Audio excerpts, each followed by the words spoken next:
കഴിഞ്ഞ വീഡിയോയിൽ forex trading എന്താണെന്ന് നമ്മൾ പഠിച്ചു. ഇന്നത്തെ വീഡിയോയിൽ ഏറ്റവും ഇമ്പോർട്ടന്റ് ആയ കാര്യങ്ങൾ ഞാൻ വിശദീകരിക്കും. പ്രധാന കറൻസി പെയേഴ്സ്, പിപ്പ് എന്താണ് ലോഡ്, ലിവറേജ്, കൂടാതെ 4 ട്രേഡിംഗ് സെഷനുകളും. നമുക്ക് ഇത് വളരെ ലളിതമായി പഠിക്കാം.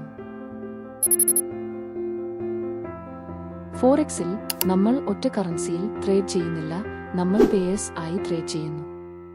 ഉദാഹരണം, യൂറോ USD. ഇതിനർത്ഥം നിങ്ങൾ $നെതിരെ യൂറോ ട്രേഡ് ചെയ്യുന്നു എന്നാണ്. ആദ്യ കറൻസി ബേസ് കറൻസിയാണ്. രണ്ടാമത്തേത് ക്വാർട്ടർ കറൻസിയാണ്. ചില പ്രധാന കറൻസി ജോഡികൾ ഇതാ.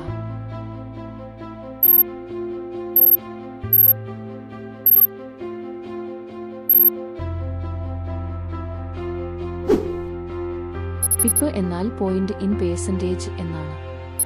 ഒരു കറൻസി ജോഡിയുടെ വിലയിലെ ഏറ്റവും ചെറിയ മൂവ്മെന്റ് ഇത് കാണിക്കുന്നു. ഉദാഹരണം, യൂറോ USD 1.1000 നിന്ന് 1.1001 നീങ്ങുന്നു. അത് ഒരു പിപ്പാണ്.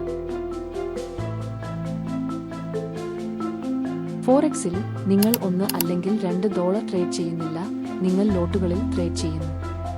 ഒരു standard lot is equal to 1,00,000 യൂണിറ്റുകൾ. 0.1 ലോട്ട് ഈസ് ഈക്വൽ ടു 10,000 യൂണിറ്റുകൾ.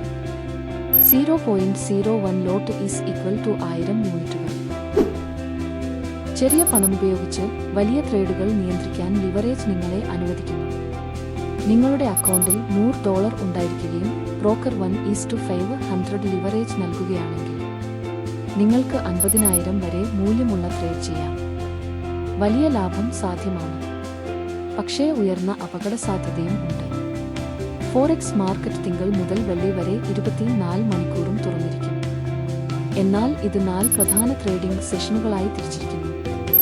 Sydney session, Tokyo Asian session, London session, New York session. Trade ചെയ്യാൻ ഏറ്റവും അനുയോജ്യമായ സമയം ലണ്ടനും ന്യൂയോർക്കും സെക്ഷനാണ്. ഏറ്റവും പ്രധാനപ്പെട്ട ഫോറക്സ് ബേസിക്സ് ഇവയാണ്. അടുത്ത വീഡിയോയിൽ കാൻഡിൽ സ്റ്റിക്ക് ചാർട്ടുകളെക്കുറിച്ചും മാർക്കറ്റ് ദിശ എങ്ങനെ മനസ്സിലാക്കാമെന്നതിനെക്കുറിച്ചും നമ്മൾ പഠിക്കും.